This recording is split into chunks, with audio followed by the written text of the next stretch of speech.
Hi guys, and welcome to Gamertag Stories YouTube channel, and welcome to another episode of Gamertag Tales, episode 5, the series where we talk to gamers from all over the world, find out their story behind their gamertag, their favourite games, and loads of other things, as well as the game they think is overrated. So let's find out who we're talking to today. Hi, what's your name, and where are you from? Hi, my name's Nathan, otherwise known as No Signal. I'm from Leamington Spa in the UK. Leamington Spa. Have you been enjoying the weather lately, Nathan? I have actually, yeah. I'm a big fan of hot weather. The hotter the better, to be honest. So this now the heat wave has stopped, I'm actually now depressed because I want the heat wave to come back. Do you know what, it's quite. I'm down in Hampshire, and it's quite clammy, shall we say, here today.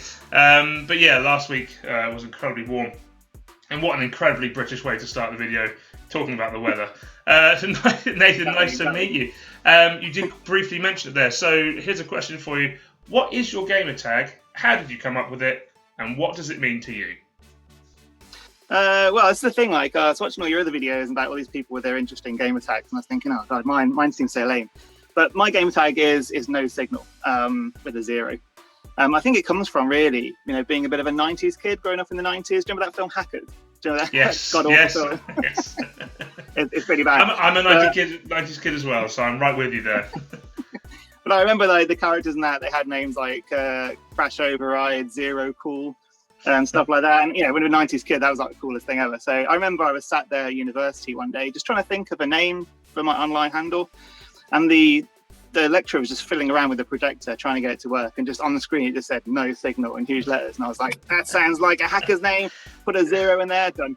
I am taking that. That is mine. No, that's not a lame story. That's awesome. This is the great thing about the stories, man. Like, they're all so personal to everyone, and the whole premise behind the book as well, which is behind me, is well, exactly that. Like, there's so many different stories. That's such a cool story. How long ago was that? This is the thing, I was thinking about this recently. This is back in 2002, so I've had this gamer tag for almost 20 years now, coming up next year. Wow, okay. So I think we're probably around about the same age. We won't say, but in a few years, maybe 3 or 4, there's a big birthday coming up that we don't want to talk about. Exactly. I'm right there with you. I've got 4 years. Until we're 30, obviously. That's what we're talking about, guys. Until we're 30. Exactly. Okay, so so now I think that's really cool. The fact it just... you see it and you go, that's the one. That I know, and you've had it for such a long time. Was there anything before that, or have you ever considered changing it, or you're like, no, this is my name, this is my hacker name, I'm sticking with this? Well, I've kind of I put the, when you go into websites and you try and have the name that you want, and you can't. So loads of times I've gone into loads of different things and tried to have No Signal, and it's been taken. So I've put on net at the end of it now, so it's No Signal Net. That's my PSN name. No Signal Net is my Xbox gamer tag. So that's just to kind of keep it going. But I thought about changing it a few times. But to be honest, it's one of those things where I think when I came up with the username, the internet was a bit, I don't want to say more pure, but you know what I mean? Like, it was the domain of teenagers. It's never been pure. But you know what I mean? Like, it felt like kind of a bit more, I don't know, unregulated and a bit more of a free place to kind of be. And then now, obviously, the corporations have really taken over the internet. It's become very capitalist. I was thinking that it kind of has a different meaning now. Like, No Signal is almost like the disconnect between people. Like, online brings us together, but it also creates that space between people. So yes, definitely. See, exactly, man. What a great name. I really like it as well. I remember when I first stumbled across your profile on Instagram, and I saw it, and with that kind of 0 as well. It's just cool. It's just a cool name. So well done. 90s kids. So what are you currently playing? Right, I'm currently playing Yakuza Like a Dragon. Okay, nice. Which is absolutely hilarious. I'm playing it this afternoon. I've been absolutely wet myself. It's such a funny game. It's like taking an RPG, but like putting it into modern day Japan. Yes. So one of the boss fights was just this drunken hobo that I had to fight, and he kept flashing me, like taking his raincoat off, and I was like, "What the hell's going on?" It's probably me in a raincoat. No, it's not. Okay, so is it? So I'm going to sound terrible now. I've never actually played a Yakuza game. The hatred on your face. No, it's cool. There's a lot of them. Yeah, is this a sequel, or you say this is like an RPG? Because the other ones are kind of open world GTA style kind of beat 'em ups, right? That's correct. So is this a new one? What makes this different and stand out for you? Yeah, so this is quite an experimental one, really. It is a new one because the series has been, well, it's like a spiritual successor to Shenmue and the Dreamcast. But also it's got that kind of Streets of Rage sort of street brawler stuff built into it. But this is like a complete reinvention into a Japanese RPG with like turn-based combat and stuff. Oh, it's turn-based. This is quite brave of Sega. Yeah, it is turn-based. Okay. Yeah, which is weird. So now, do you know, I'm a big, massive fan of Final Fantasy VII. Who isn't, right? That was kind of the JRPG as the first thing, especially for our age group. In fact, I think I showed the other day. I've got a Final Fantasy VII sleeve up my right arm, and the turn-based, and just that was my first introduction to turn-based combat and things like that. And I really wanted them to have it in the remake, and I think a lot of people did. But the fact that they've got a new game, with turn-based combat is great. I think it works. It probably does work really well. Okay, so what are your top 5 favourite games of all time? Right, well, starting with number 5, Number 5. literally just mentioned it. Oh, is of course yes! Final Fantasy VII. Oh my god, yeah.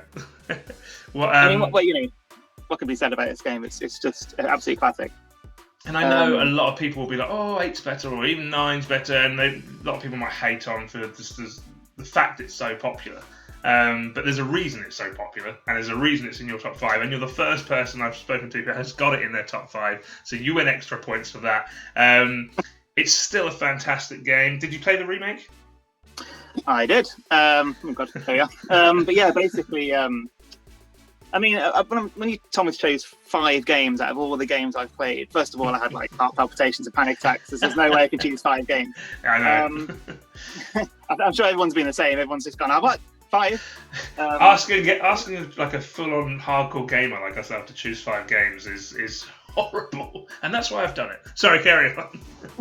But I was going to say, that's why I was thinking about it. 5 games of all time. So I was thinking of games that really had a huge impact like over the decades of gaming. And like you just said, Final Fantasy VII was just an absolute bomb being dropped, I think, on the West of just like, I don't really remember playing a Japanese RPG, not properly, before this one. And I don't really remember a game kind of moving me to tears. I'm not going to spoil what goes on in it, but like... if you haven't played it, it's been out for 24 years. Hurry up. But no, do you know what? So my brother is 6 years older than me. So at the time it came out, I was 12. So he was 18. And exactly the same as you. We all know what happens if you've played it. End of disc 1. And it is, we were both just like, oh my God. So here's a question before we move on to number 4. Going for the OG Final Fantasy VII. Who was your main squad? Who were your top 3? Well, obviously Cloud's in there, but then I always used to have Kate Sith. Yes. Okay. Yeah. Only because like you could sometimes get a really cheesy like triple number 7 just instantly kill stuff kind of thing. Yeah. I actually I used to love Tifa. I still love Tifa. I think for obvious reasons. Okay. So do you know what? I used to use Kate Sith quite a lot. I think I used to get a bit of hate on it. But my main squad would be Cloud, Vincent, and Sid. It's just those two. And Vincent's the cool squad member. Yeah. Exactly. Vincent's the edgelord. Definitely. And Sid, I just love how much of a grumpy... Well, even in the booklet, it says grumpy old man. He's 32. Terrifying. Okay, that's fantastic. That is... Yeah, I mean, I could talk all day about Final Fantasy VII. So what's number 4? Number 4 is... Got the 4 in the title. Is Persona 4. Okay. But more specifically, Persona 4 Golden. Right. Which is the PlayStation Vita. But it's also just been re-released recently on Steam as well. Okay. So I think a whole new generation of people are kind of now just discovering this game. It's been stuck on the Vita really for ages now. So what's the difference between that version and the other version? Well, the Persona 4, this one came out on the PlayStation 2 2009. So 2000 PS2. Yeah. So, oh my God. Yeah, so the PlayStation 3 generation was going by then. This was kind of a weird game. It just kind of came out the PlayStation 2 and just, I think loads of people just missed it because they had moved on. And so what this game did, this game added loads of quality of life features. It adds a whole new character, a whole new sort of ending to the game, extra dungeons. Okay. It's the Atlas like to do this. I don't know if you've played Persona 5, but they did the same thing with that as well. I have not. It is on my list though because I think it's in the I've got PS5 and it's in the like the PS Plus freebie games. It is, yeah. It's in my library, but I have not got around to it yet, and I've heard a lot of good things. Number 3, what we got? Number 3, is, I'm going to show you this very specific version of it. Ooh. It's Demon Souls, but on the PlayStation 3. Oh, you and I are going to get on. I have got the PlayStation 5 version as well, which is a fantastic game. It's really good. Really, if you've got PlayStation 5 and you don't have Demon Souls, that's kind of like, I don't know what you're doing with your life, to be honest. That is the game I got on day of releases. I had Demon Souls Good on man. PS5. I had to. The original Demon Souls. So Demon Souls. Okay, well, I don't want to spoil any of your other entries. I don't know what they are, but Demon Souls, being that kind of the first of the Souls games, has such an impact. And I remember I think I even had like a Japanese import. I had the red case. It was really hard to get in England at first when it came out, 2009, 2010, whenever it was. Yeah. I got this one originally. That's the one. I think maybe that's the one I got. And I got it up in Warrington, of all places. And I was like, "What is this game? This looks interesting." And it was cheap. Not that I'm cheap, but I was like, "Oh, I didn't have much money," and I was like, "Oh, I'll give it a go." And like yourself, it's just I fell in love with it instantly, as did you. Obviously, while it's in your top 3. What did you think of the remake? Well, the remake's a kind of complicated beast, isn't it? Because it's ostensibly it's the same game. It plays the same way. It feels the same to play, but it does lose a little bit, I think, in terms of the art style and the music. Mm-hmm. That's perhaps why, in a way, I still prefer the original. I think that the remake's very, very shiny, very, very glossy, and it's a fantastic game. I'm guessing maybe kind of, it's not my top 5, but you're doing very well so far. But similar with Final Fantasy VII, and I know what you mean.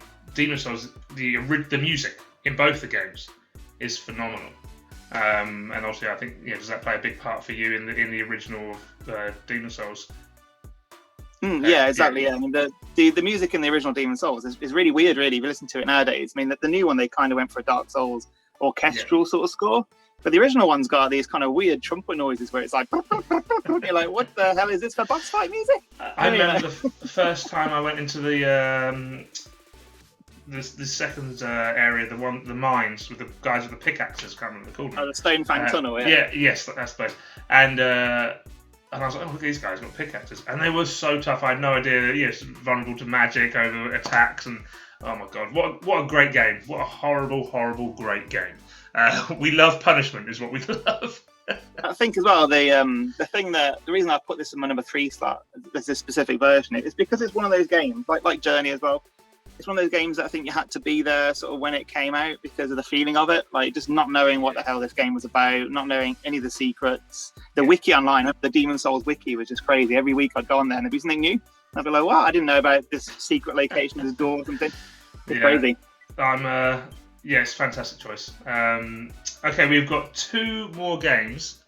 What are they? All right, number 2, big box here, is The Legend of Zelda Breath of the Wild. Wow, okay, you've got the limited edition there. Yeah, it weighs a ton as well. It's got a big sword in it. Well, okay, so that's the second time it's appeared. Why is it so good to you? This is probably the most modern game on my list as well, to be honest. But I think that Breath of the Wild really has. You can already feel like a lot of these games have got these big legacy, effects on video games. Final Fantasy introduced JRPGs to the West. Demon Souls introduced a whole new genre of game in the Souls game. Yeah. I think Breath of the Wild, you can already feel a lot of the effect of Breath of the Wild on the games industry. You look at stuff like Genshin Impact. There's loads of games that come out and they're like, oh, it's a bit like Breath of the Wild, and you can do that. And I think it's almost like a reaction to the open world game where you just collect things like Assassin's Creed. The Breath of the Wild was such a fresh breath of fresh air. You know what I mean? Like Breath of the Wild was a breath of fresh air in the open world genre. It was fantastic. I mean, there's not collecting things for the sake of collecting them, apart from maybe those Korok seeds. I mean, I'd like a little bit of those. But mostly it's just point yourself in a direction and explore and just get lost. And I kind of miss that about games, really. Games are really handholdy nowadays. Yeah, definitely. I know what you mean. Okay, that is a fantastic choice. We have got one more. Number 1, your favourite game of all time. What is it? Again, it's a very specific version, but my favourite game of all time is Shadow of the Colossus on the PlayStation 2. Amazing game. Talk me through it. Why is that your favourite game of all time? This was the first game, really, that made me think, like, Jesus, games are up there with books, films, art. You know what I mean? They are an art. Yeah, exactly. Yeah, this wasn't a game where it's just like an arcade game where you just beat people up or something or shoot people. This was a game that had a real, sort of deep emotional core. As you play in it, I mean, it's a bit of spoilers really for anyone who hasn't played it yet, but you have that thing where you're kind of playing it and going, "Am I the good guy? Am I actually in the good guy thing here?" And that kind of like really sticks with you. And another game with a fantastic soundtrack, beautiful soundtrack. Yeah, did you play? Yeah, amazing.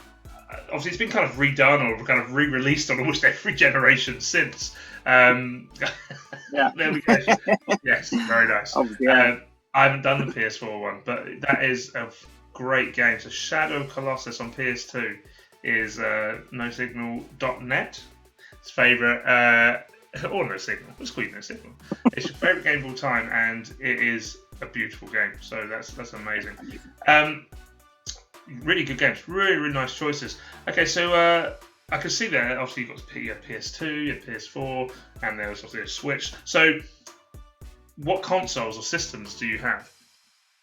Well, actually, this is the first generation now, this current generation, where I've decided to go all in everything. So I actually picked up an Xbox Series X when it launched in November. I waited a little bit on the PlayStation 5 just for there to be a bit more games that I wanted to play, and I picked that up this year. You still managed to get one. Look at that. That was impressive. I did. It was a nightmare though, I tell you, because my birthday was in April, and so I thought, you know what, it'd be good to get some PlayStation 5 games for my birthday, and I had to start going on Twitter and looking for a PlayStation 5 in February to get one for April. It took 2 months. I've constantly refreshing Twitter. It's ridiculous. I was very, very lucky that I got the pre-orders, and I did a pre-order on Amazon, and within 10 minutes they were all gone. Yeah, it's crazy. Okay, so you got PS5, you got PS4, you got Xbox Series X. I'm also a big retro gamer as well. I mean, one of my main passions is actually Sega. I was always a Sega kid back in the 90s. Okay. Yeah. I've kind of maintained that going. I mean, like Yakuza is a Sega game. I love all the Sega franchises. And I still retro game on Sega Saturn, Dreamcast. I've got like a Mega Drive Mini that I keep around. Nice. I love the Dreamcast. The Dreamcast was an underrated console. There's been lots of videos and things like that. It was great. My cousin had one. And I didn't. I was like, damn. And we were playing House of the Dead 2, and it was such a cool game. Okay, so this leads me into the next question. We've got 2 questions left. How long have you been gaming? Right. A long time. I mean, in terms of actually playing video games, I mean, back when I was very, very small, like a primary school kid, I remember having those kind of British microcomputers, the BBC Micro, Dragon 32s, that kind of stuff. Yeah. And I remember sort of playing games on and off on there, but I was never really into games until the 16-bit era. Okay. So the Mega Drive was my first console that I owned, and that's what really got me into games. From there, I've been properly a gamer. Hence why the Sega kind of attachment. It's that kind of childhood memory of, gosh, this was your first console. Exactly. Did you ever have a Game Gear? No, because the Game Gear, is one of those things where I remember, again, when I was at school, we used to bring in, our portable handheld consoles, and the kids that bought in a Game Gear, they would get, maybe, an hour out of it, and it would just die of batteries.